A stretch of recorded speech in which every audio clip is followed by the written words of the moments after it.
¿Qué tal, amigos? Muy buenas noches. La situación que vive la empresa Lauki ha ocupado buena parte de la sesión en el Pleno de las Cortes de esta misma tarde. La demanda de los trabajadores ha encontrado el respaldo de todos los grupos políticos y del Ejecutivo regional. De hecho, el presidente de la Junta ha reclamado unidad para salvar la histórica planta y sobre todo los 90 empleos que genera.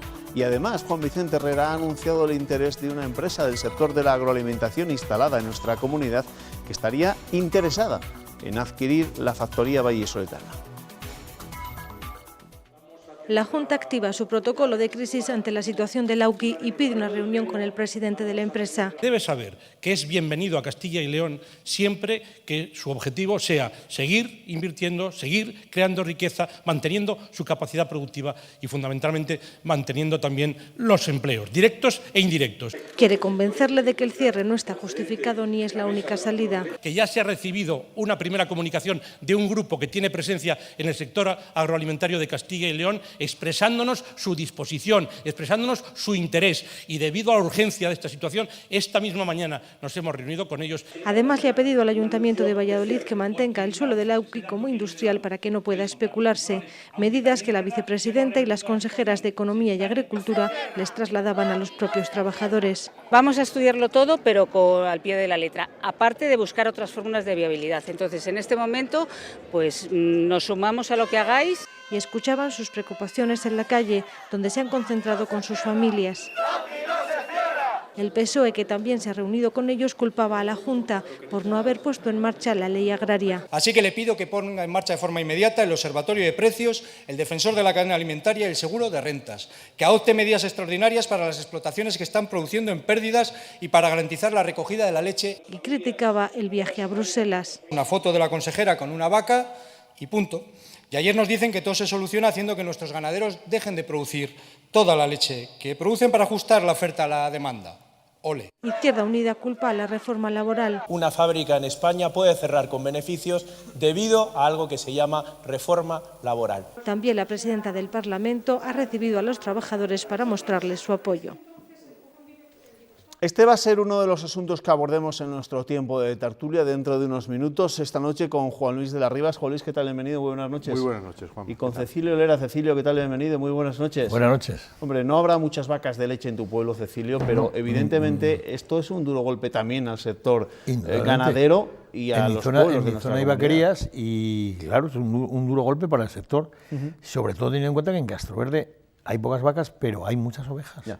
La tierra de Campos vivimos de la ganadería de ovino. Ojalá que al final todo este tema se solucione y si la empresa al final decide cerrar, al menos que haya otra empresa, como ha anunciado el presidente de la Junta, interesado en adquirir esta planta, histórica planta de Lauki en Valladolid y mantener los 90 empleos. Ernesto Escapa, ¿qué tal? Buenas noches. Buenas noches. Algunos periódicos seguro que Sí, habla de este asunto, pero también hay más temas, ¿no? Sí, porque ha sido tienen un que ver con tema la además política. que ha sido protagonista del Pleno de las Cortes de Castilla y León esta tarde. ¿Con qué empezamos? Empezamos con el norte de Castilla, que se va al ámbito nacional. Podemos y PSOE intentan desbloquear sus relaciones para formar gobierno.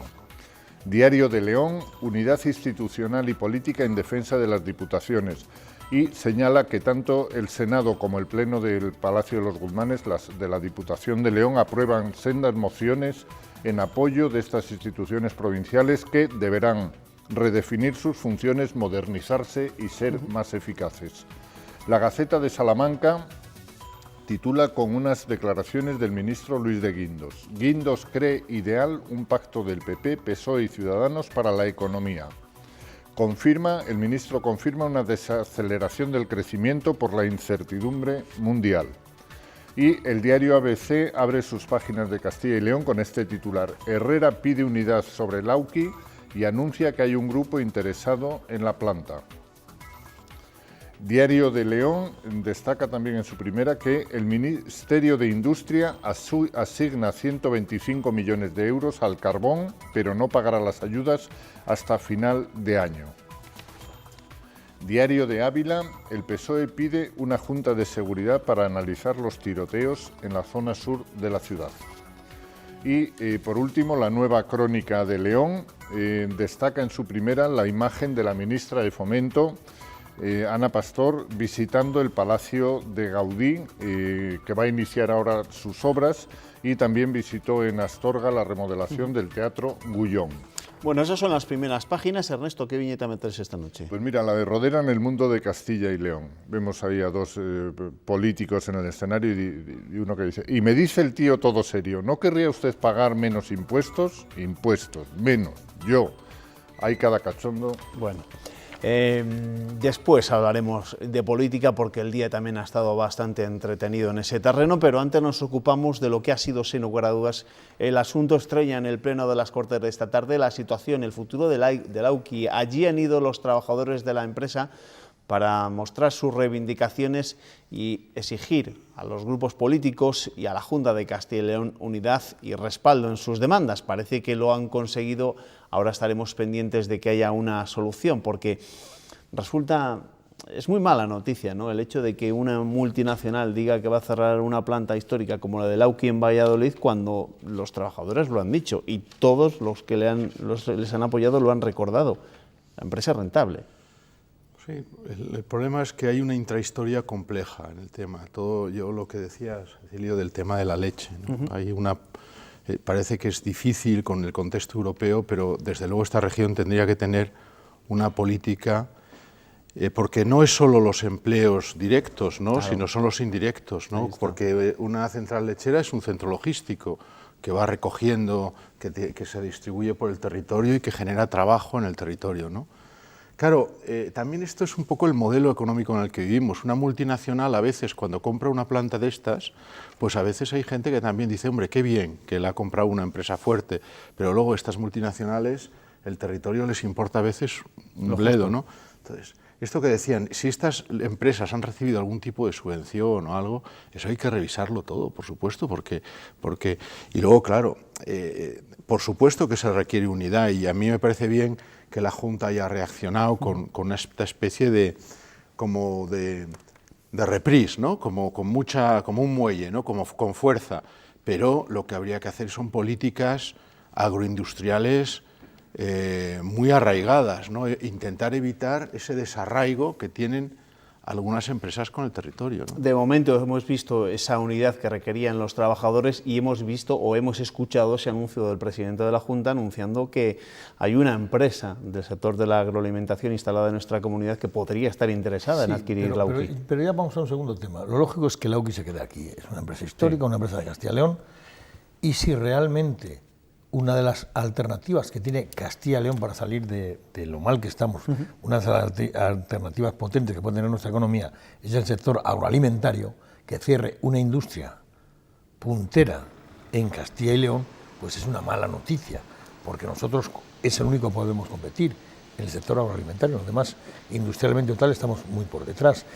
Esto además viene dado por, ya creo que esto ya sería el finiquito para la industria ganadera de Castilla y León, teniendo en cuenta que el año pasado se les quitó los cupos de leche, que muchos ganaderos tuvieron que comprar sacando el dinero de los bancos y de golpe y porrazo se les quita el cupo lechero, quedándoles empeñados con los bancos y ya no teniendo garantizado absolutamente nada en manos de las multinacionales que te suben y te bajan el precio. Pues hombre, yo creo que la puntilla del sector del vacuno está asegurada. Además, teniendo en cuenta que la Lactalis, ¿no?, la propietaria es francesa, que tiene una estrategia en leche totalmente distinta a la que tiene este país, ¿no? Pero además hay una cuestión... yo creo que es un casus belli, si se entiende, o sea, aquí hay una guerra que hay que pelear. Sí. Eso está clarísimo. Sí, y yo creo que en eso el Ayuntamiento de Valladolid también ha estado muy diligente, señalando por una parte la amenaza de boicot a los productos de Lactalis y por otra parte que la fábrica, el lugar en que está la fábrica no se va a transformar, no se va... Por supuesto. Que esa es otra de las expectativas que supongo de que la recalificación, claro, tantas veces. Porque muchas empresas cuando se van de un sitio es porque pretenden hacer negocio recalificando el terreno y al final convertirlo en una zona ideal para hacer pisos. Hay en Valladolid 2 o 3 casos sangrantes. Hay una cosa en Burgos también. Lactalis en España tiene mucha implantación porque tiene el Ventero, tiene President, tiene Chufi, tiene bastantes industrias y hombre, un boicot y una mala prensa a nivel nacional creo que no le interesa absolutamente nada. O sea que sí, no, eso del boicotear, eso parece que está un poco ya, ¿no? Al final, otros tiempos, ¿no? Se hace, la amenaza siempre se hace. Al final después el consumidor compra lo que le parece. Ahí está. Pero la amenaza está bien, porque ninguna industria internacional o de presencia en todo el territorio quiere tener una mala prensa. Y cerrar una industria es crear mala prensa en cosas tan sencillas, porque ahora queso Presidán consumimos en todas las casas de España.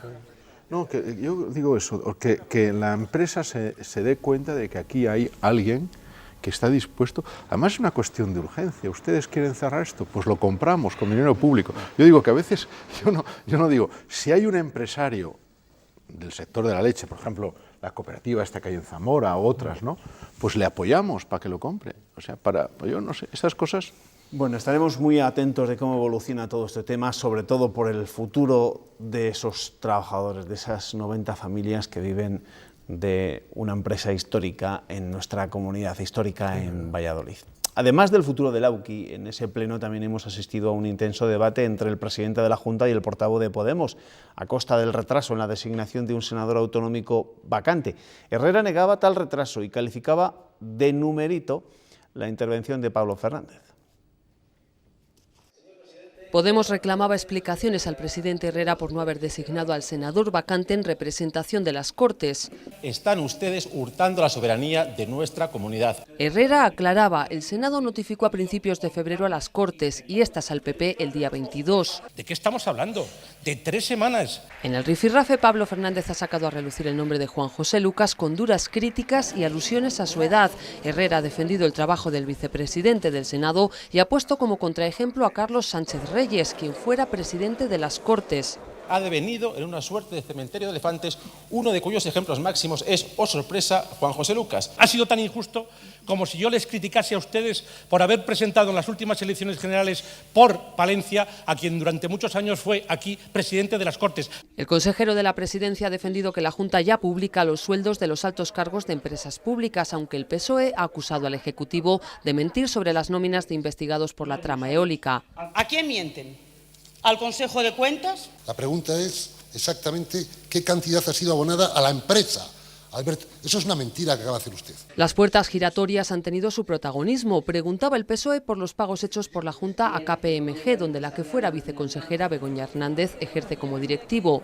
Es una cosa que tendrían que explicar. Del Olmo aclaraba, se han pagado 279.000 euros en 11 años. Ni por asomo se acerca a los 9,6 millones de euros que ha contratado la Junta de Andalucía. También ha defendido que el fracking no es una actividad prioritaria en Castilla y León y ha calificado de frívola la acusación de Podemos de defender en solitario esta técnica de extracción de gas.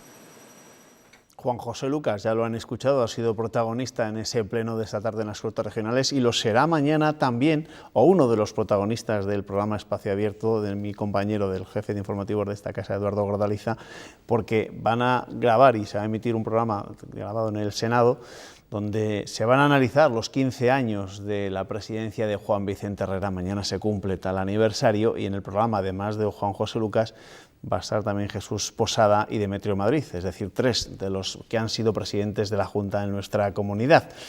Cementerio de elefantes, decía Pablo Fernández al hablar del Senado. ¿Y vosotros qué opináis? Pues que tiene razón, Pablo. Vaya. Que tiene razón, que es que el Senado pues es un cementerio de elefantes, realmente. Es buscar un trabajo a un señor que ha ejercido la política durante años y que ya se ha hecho mayor, si es que además lo vemos. ¿Dónde están los expresidentes de Valencia? Pero por elefantes también entendemos no solo los políticos mayores o veteranos, sino también otros que no son tan veteranos y que también son senadores.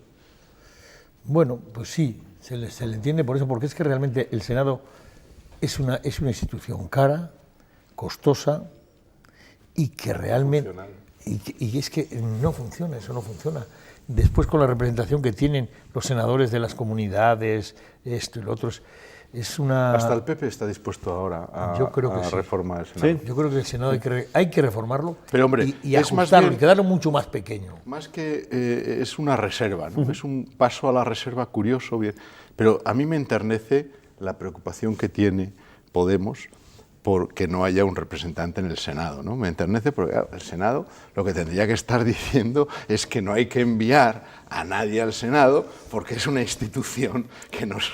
Claro, decir que el Senado, que se está birlando a la comunidad autónoma, si el Senado está totalmente paralizado, si estamos en un momento de estupidez institucional en relación con el Senado, con una mayoría absoluta del PP que no se corresponde con las mayorías, o sea, quiero decir que es una situación muy curiosa la del Senado ahora. El caso es que... Y con doña Rita Barberá, que es senadora también, ¿no? Es senadora, y hoy ha estado en el Senado. Y ha dejado de ser Griñán. Después en fin, hablaremos todos. de Rita Barberá, porque Pero, toca hablar de Juanma, Rita. que alguien apuntaba esta tarde la posibilidad de que la senadora por Castilla y León pudiera ser la ex senadora Marta Domínguez, lo cual sí que sería grave también.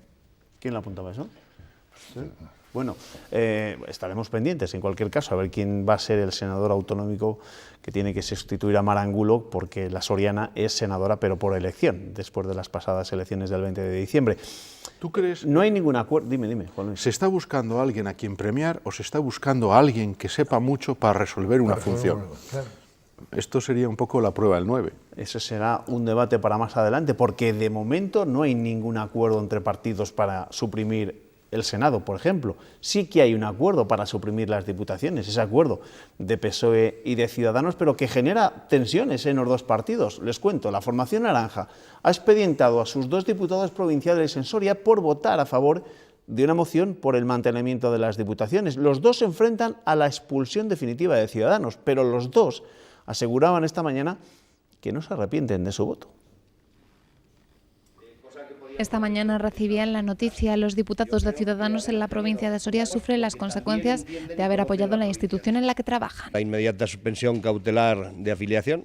Ahora mismo pues entendemos que no estamos afiliados a Ciudadanos, y las medidas, según se resuelva el expediente, que se pueden adoptar después, que la medida última sería la expulsión del partido. No solo eso, sino que se ha abierto un expediente que será estudiado por el partido. Realmente se le ha abierto un expediente informativo, se le ha abierto ese expediente para ver qué es lo que el alcance de esas declaraciones, el ámbito donde se han realizado esas declaraciones, y realmente si él considera que no es el sitio apropiado para ejercer su labor política, pues bueno, tendremos que tomar esas medidas. En el pleno celebrado el pasado jueves en la Diputación Provincial de Soria defendieron la existencia de la institución que rige la provincia y siguen manteniendo su postura. Y nunca, que quede bien claro, haré nada en contra de mi provincia por tener una silla o porque un partido me lo marque.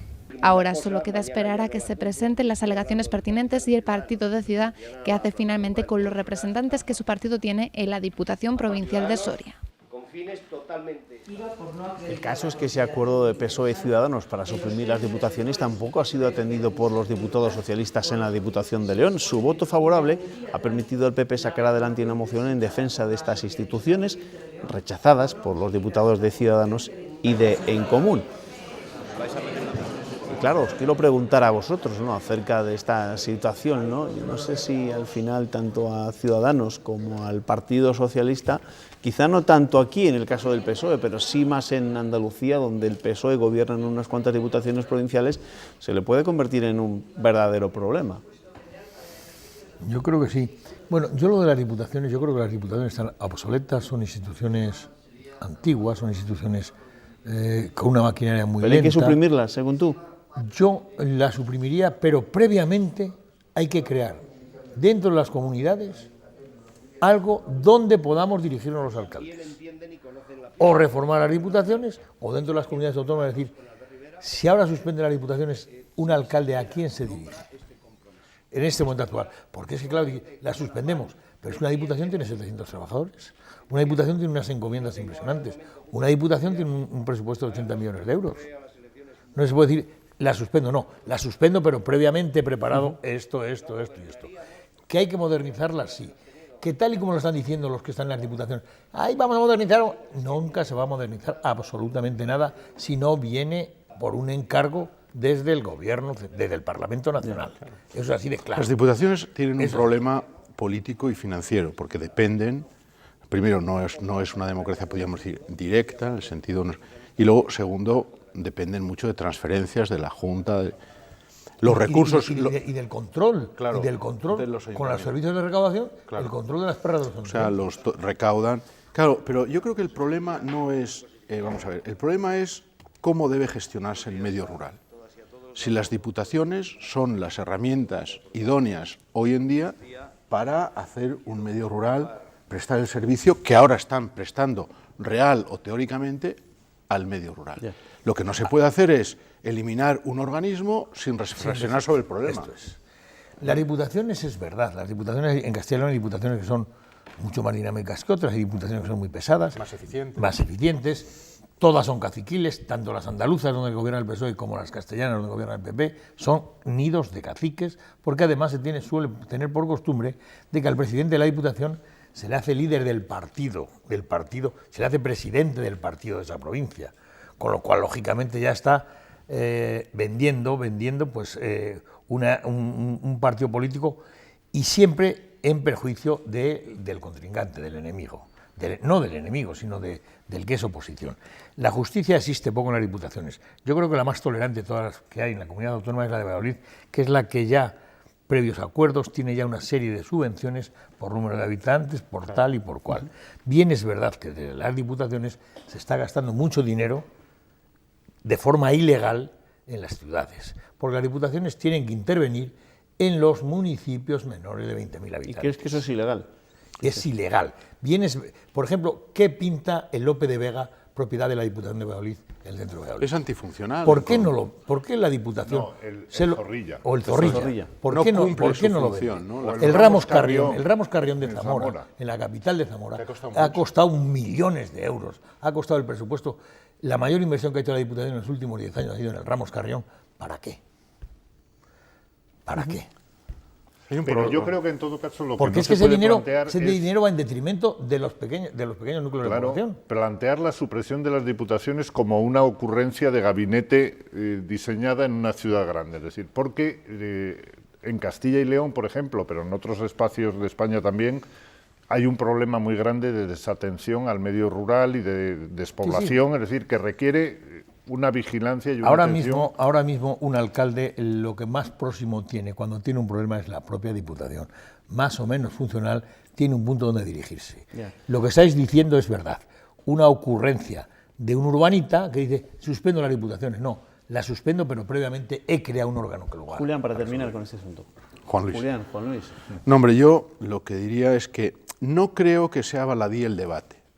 Aquí, a mí lo que me parece un poco injusto es, más allá de la trayectoria de estos dos políticos que tienen su trayectoria, ¿no?, de ciudadanos, me parece un poco bárbaro que alguien, por opinar de una manera, se les puse. Quiero decir, lo que se genera con ese pacto es un debate. Hagamos un debate coherente, pero no es decir, diputaciones sí, diputaciones no. Eres rojo, eres colorado. No, y sobre todo en un lugar como Soria. Es una barbaridad el ser tan agresivo con este tema, ¿no? Bueno, vamos a seguir avanzando, porque en la política nacional la protagonista del día, y ya lo han escuchado antes en nuestra tertulia, ha sido Rita Barberá. Por la tarde conocíamos que su partido le abría expediente informativo a ella y al resto de los investigados en la Operación Taula.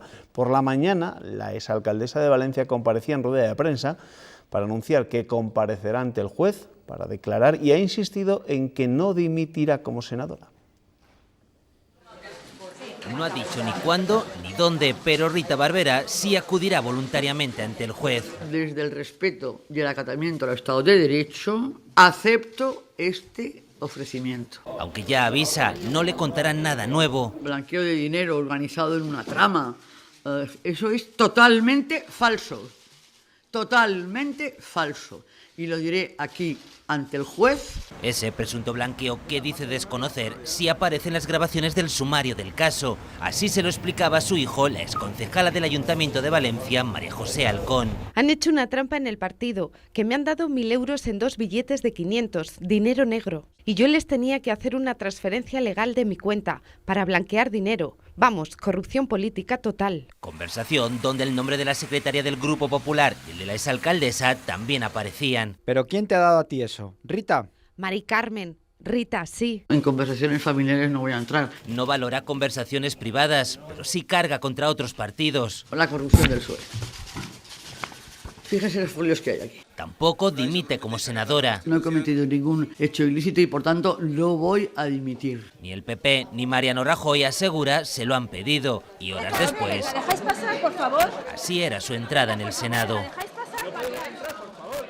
Pues entre la comparecencia de Rita Barberá y el anuncio de expediente hemos escuchado al presidente del Gobierno. Mariano Rajoy ha dicho que se queda mucho más tranquilo después de las explicaciones de Barberá. Tranquilidad que no parecen compartir dos de los vicesecretarios del partido. Ni a Javier Maroto ni a Pablo Casado les han convencido esas explicaciones de la exalcaldesa valenciana. Nosotros siempre estaremos a lo que digan los tribunales.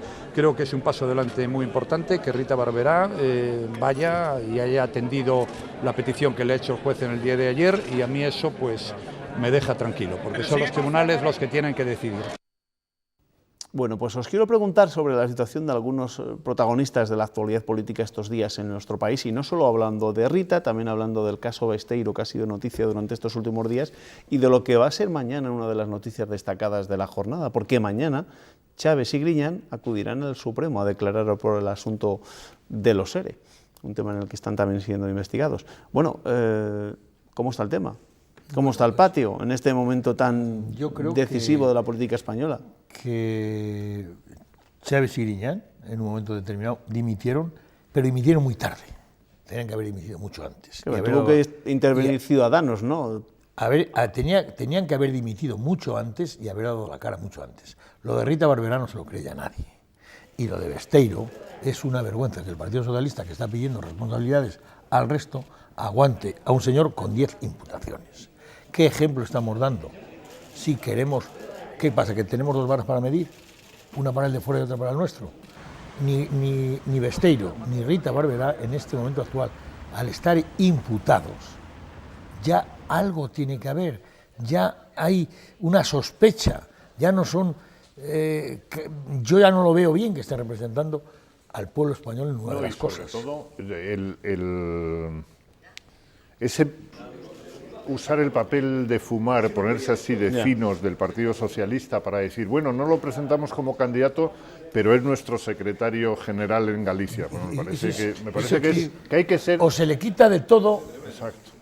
Que yo creo que es la solución. La vieja guardia del PSOE dice que, claro, el problema no es ese, sino el problema es ser amigo o no ser amigo de Pedro Sánchez, ¿no? Porque algunos recuerdan casos como el de Tomás Gómez, donde no hubo ninguna imputación de por medio, y en el caso por el tema del tranvía famoso y el sobrecoste de tranvía de Parla. Pero pues tienen razón, estos varones que dicen que es verdad, que ahí está actuando muy mal Pedro Sánchez, que es el secretario general del Partido Socialista, porque le tiene a la Ejecutiva Federal y le estás sujetando como secretario general de los socialistas gallegos. También se puede invocar a la amistad entre Rajoy y Rita Barberá. Aquí hay un problema, mientras que Pedro Casado no lo es.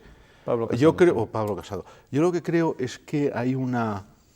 O sea, no se puede decir que con esa tranquilidad que ha dicho el presidente del Gobierno, decir, y sean los tribunales los que decidan, porque si los tribunales luego resulta que dicen que es culpable, tiene que haber una prevención, eso se llama política, que puede ser una prevención provisional, porque una persona no puede dar un paso atrás y luego, si todo se soluciona, dar un paso adelante, ¿no?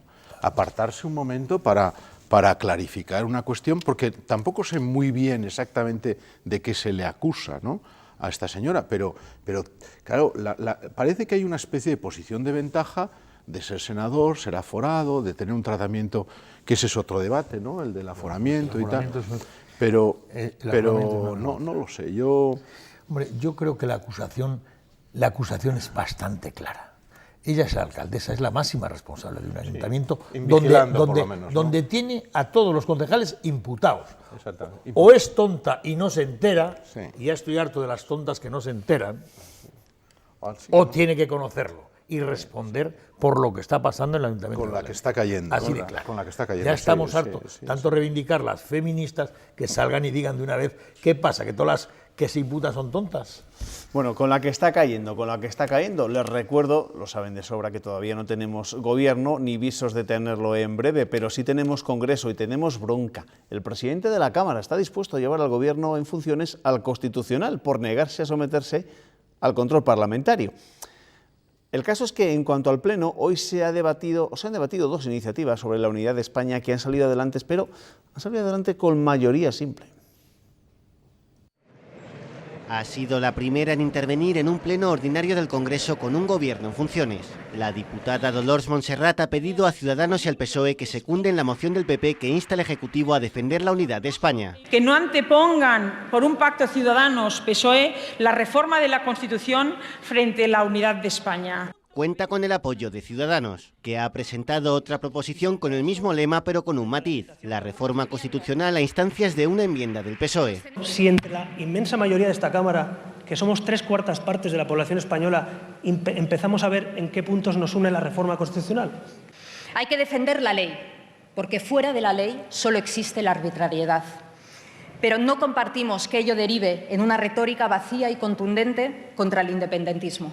Izquierda Unida, Compromís y los nacionalistas se oponen a las dos proposiciones. Podemos se suma al rechazo y ve en estas propuestas atisbos de la gran coalición. Unidos hoy, y seguramente les veremos unidos muchas más veces, es que no tienen ninguna propuesta para Cataluña. No ha sido el único debate. Por decisión de todos los grupos menos el PP, la mesa del Congreso ha convocado una sesión de control al Gobierno para el día 29 a pesar de que está en funciones. El Ejecutivo hasta ahora no lo ha creído necesario, por lo que Patxi López ha enviado una carta a Moncloa para pedir la comparecencia.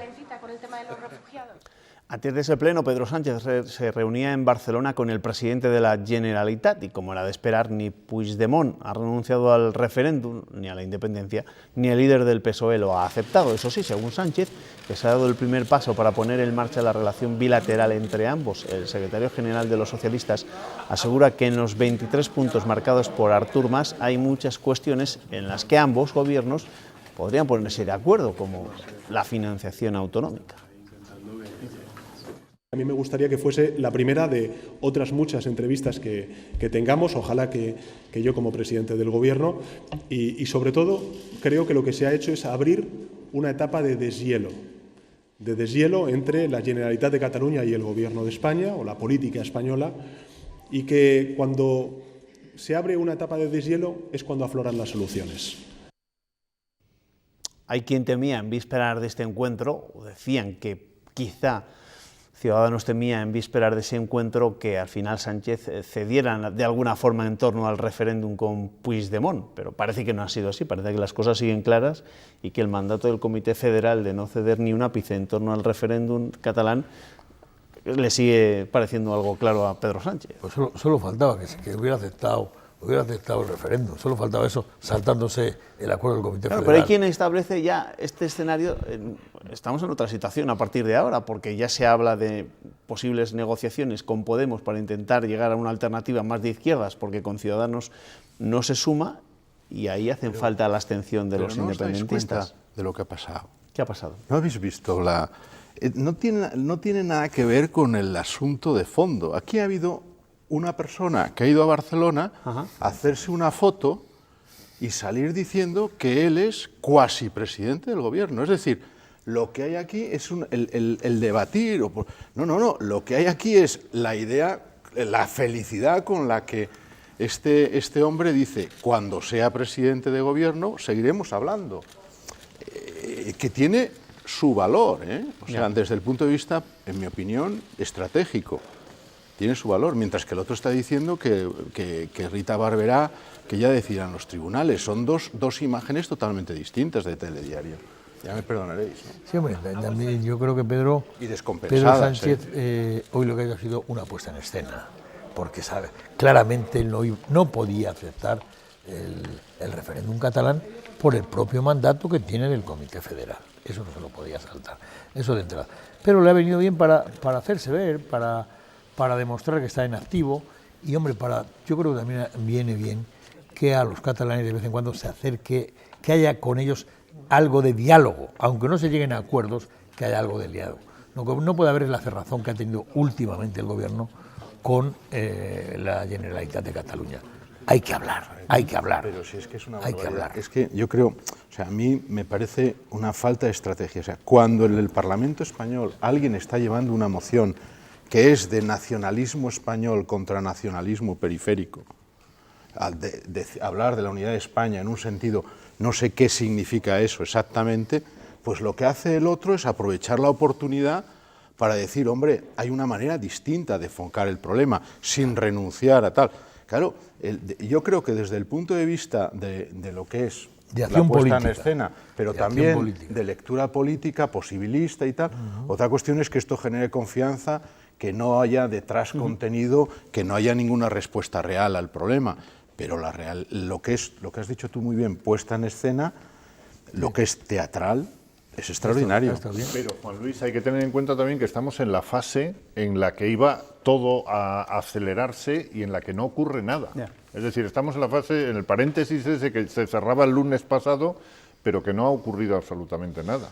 No ocurre absolutamente nada, aunque ya, y lo leía Ernesto Escapa en el repaso de la prensa, dice Norte de Castilla en su primera página que Podemos y Partido Socialista van a comenzar a negociar de nuevo para ver si se llega o no se llega a algún tipo de acuerdo. Ya veremos, porque corren los días y se acerca el 2 de mayo, la fecha tope para intentar llegar a un acuerdo y que no tengamos que volver a las urnas el domingo 26 de junio, en plenas fiestas de San Pedro y San Pablo y de San Juan. Y aunque no sea para desanimar a sus votantes, yo creo que el PP en estos días tendrá que hacer algo. Que nos tenemos que marchar o que tengo que dejar la tertulia. Gracias, Cecilio. Hasta la próxima. Nos vemos, Juan Luis. Hasta la próxima, muchas gracias. Ernesto, hasta mañana. Nosotros no nos vamos porque dentro de un instante, a la vuelta de la publicidad, tenemos que entrevistar al nuevo rector de la Universidad de León, al catedrático de veterinaria García Marín.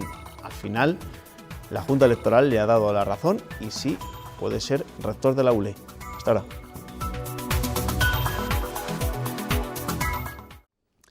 Nuestro invitado de esta noche ha sido confirmado esta misma tarde como vencedor en las elecciones a rector de la Universidad de León. La Junta Electoral ha tenido que volver a contar los votos después de que el otro candidato, José Luis Chamosa, decidiese recurrir el resultado por los votos en blanco. Entendía que ninguno de los dos candidatos había alcanzado la mayoría suficiente que exigen los estatutos de la universidad y que era necesaria una segunda vuelta. En fin, vamos a hablar de este asunto, como no, porque en León nos espera el rector de la Universidad de León, don Juan Francisco García Marín. ¿Qué tal? Buenas noches.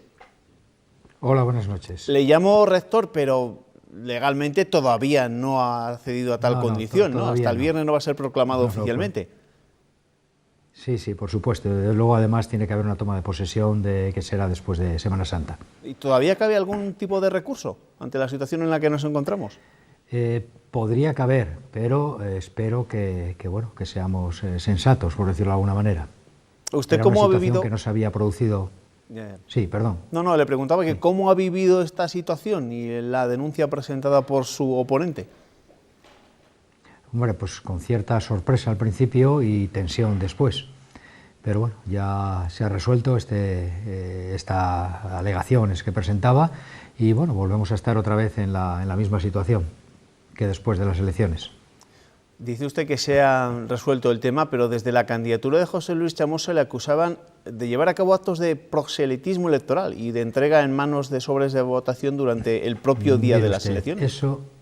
Eso no ha ocurrido y yo lo que digo siempre es que si eso se tiene constancia y si eso ha sido así, es una denuncia muy grave dejar caer que hemos dado los votos en mano, por decirlo de alguna manera. Eso no ha ocurrido en ningún momento y además no ha habido ninguna incidencia en ninguna mesa, ni siquiera sus interventores han reflejado nada y por lo tanto cuando se diga algo, por lo menos tratar de aportar algunas pruebas al respecto, no siempre hablar por hablar. Y además estamos en la universidad, por favor, seamos sensatos en este sentido y se juega con el honor de las personas también.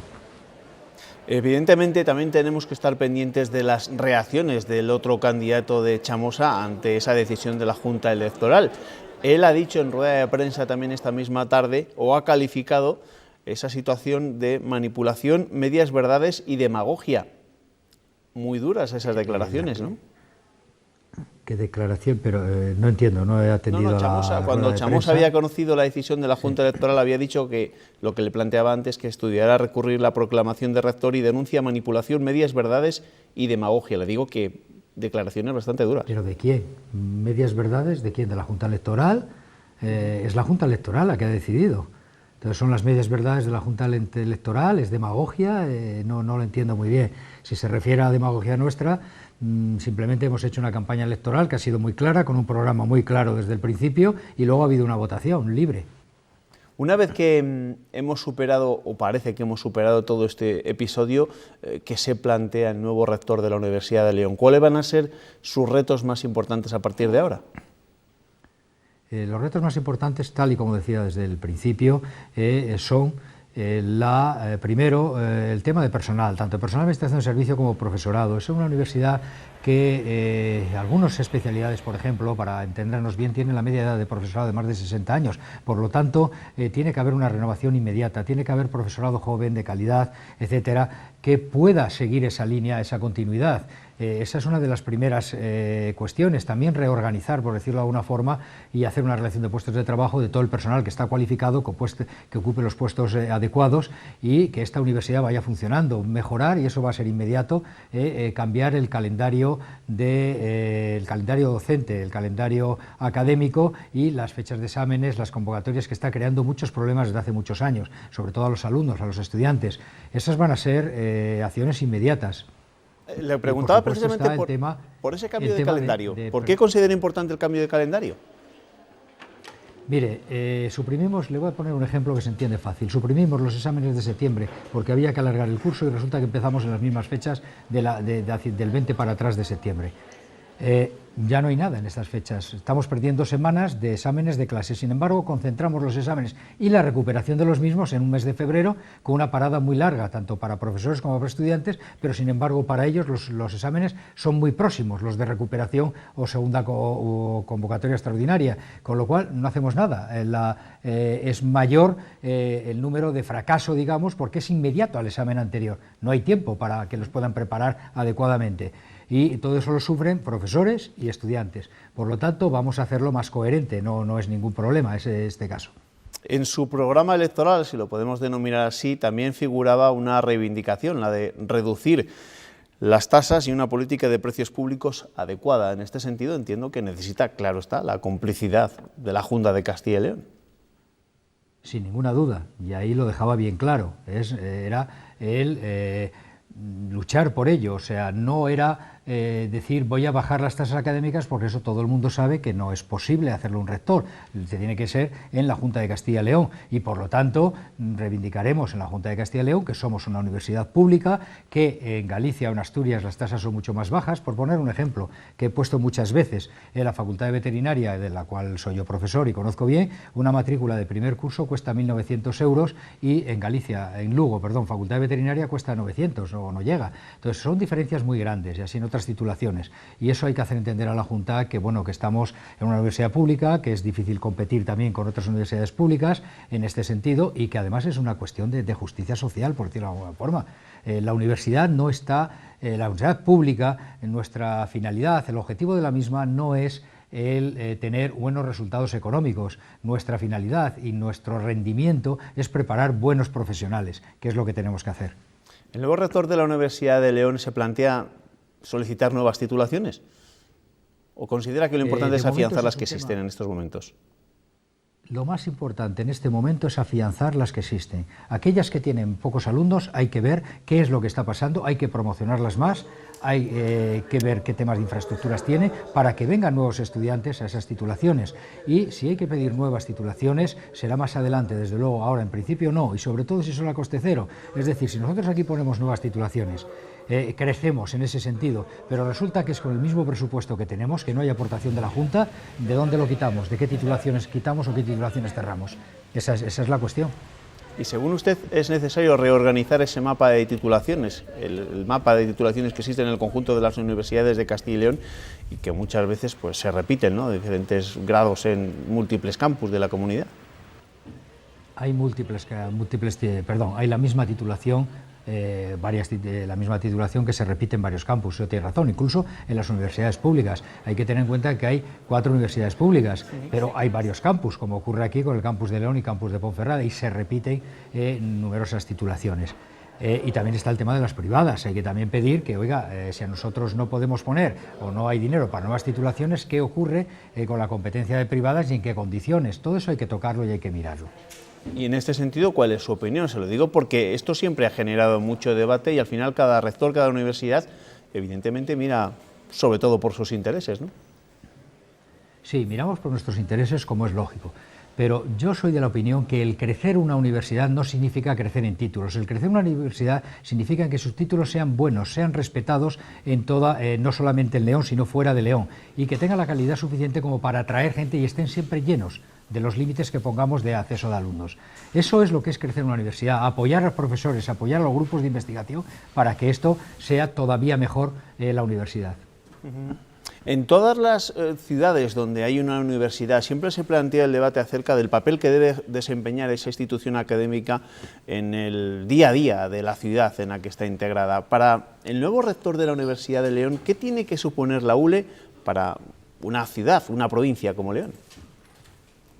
Mire, la Universidad de León, yo voy a empezar diciéndole que una de las sensaciones que yo he tenido siempre en León, yo llegué aquí hace 21 años, es que la universidad realmente está integrada en la sociedad, o mejor dicho, la sociedad siente esta universidad, lo he repetido también, y eso no ocurre en otras ciudades más grandes, otras universidades más grandes. Y por lo tanto la universidad tiene que devolver a la universidad tiene que devolver a la sociedad lo que ésta le ha dado y tiene que integrarse más en ella. Y además tiene que colaborar, no sirve decir, oiga, a las empresas, a las instituciones, estamos aquí, mire cómo colaboran ustedes con nosotros. No, es decir, nosotros somos lo que podemos dar a la universidad es esto a ustedes, lo que podemos hacer con ustedes es esto, y a partir de aquí, cómo lo hacemos y cómo colaboramos. Implicarnos todos. ¿Y cómo se plantea afianzar los vínculos con las empresas precisamente para que los alumnos de la Universidad de León puedan encontrar una salida profesional? Mire, en este momento hay numerosos grupos de investigación, numerosos grupos de profesores que trabajan con empresas. Todo eso tiene que revertir en el alumno, toda esa investigación directa, y tienen que acceder a ella, y por lo tanto se tiene que hablar con estas empresas para que conozcan lo que hacemos y puedan darnos esta oportunidad. Un programa que cuando yo fui decano en la Facultad de Veterinaria iniciamos con prácticas desde primer año de alumnos, luego ha dado resultados en las prácticas que iban a hacer en esas empresas, al final varios de ellos se han incorporado a esas mismas empresas o han tenido ya la oportunidad o la visión, mejor dicho, de un campo empresarial, un campo fuera de la universidad, mucho mejor del que pueden tener si solo estudian aquí. Por lo tanto, son programas que se tienen que ir moviendo y haciendo. Don Juan Francisco García Marín, rector de la Universidad de León, aunque tenemos que decir todavía oficialmente candidato hasta que se proclame oficialmente el próximo viernes. Gracias por acompañarnos en ese tiempo de entrevista. Suerte. Gracias a ustedes. Gracias, muy buenas noches. Nos vamos a ir desde León hasta Salamanca porque el ministro de Economía en funciones ha estado allí, en esa ciudad. Luis de Guindos ha relatado los frentes que tiene abierto en este momento la economía y que han provocado que en el primer trimestre del año se haya desacelerado su crecimiento. El contexto de crisis en Asia, la incertidumbre de Grecia y la situación de parálisis que vive la eurozona son, a juicio del ministro de Economía en funciones, los responsables de la desaceleración que vive la economía nacional en este primer trimestre del año. Eso, más que la propia inestabilidad política interior, con un gobierno en funciones. No obstante, Luis de Guindos ha subrayado que España corre un serio peligro si un futuro gobierno no mantiene una agenda económica que consolide las reformas de esta legislatura. Pero lo importante es tener un gobierno con la agenda de política económica adecuada. Es decir, hay que llevar a cabo la política económica correcta. Es decir, lo que sin duda desestabilizaría a la economía española sería la aplicación de medidas de política económica, por ejemplo, que revertieran las reformas que están llevando a que España en estos momentos esté saliendo de la crisis. Reformas entre las que el ministro ha subrayado el cambio en el mercado financiero. En su participación en el Foro Gaceta destacaba la competitividad de las entidades supervivientes. Aunque son menos que las que teníamos hace 4 o 5 años, sin embargo compiten mucho más entre sí, porque no son entidades zombies como ocurría hace 4 o 5 años. En todo caso, Guindos ha señalado que a pesar de las incertidumbres, la percepción de los consumidores y las empresas es ahora mucho más optimista. Con la visita del ministro de Economía en funciones, Luis de Guindos, a ese foro de la Gaceta de Salamanca les vamos a decir adiós. En menos de un minuto, Andrés Gómez nos avanzará las previsiones meteorológicas y ya saben que desde las 7:30 de la mañana Pilar Ruiz nos va a contar cómo se despierta este miércoles Castilla y León. Que descansen.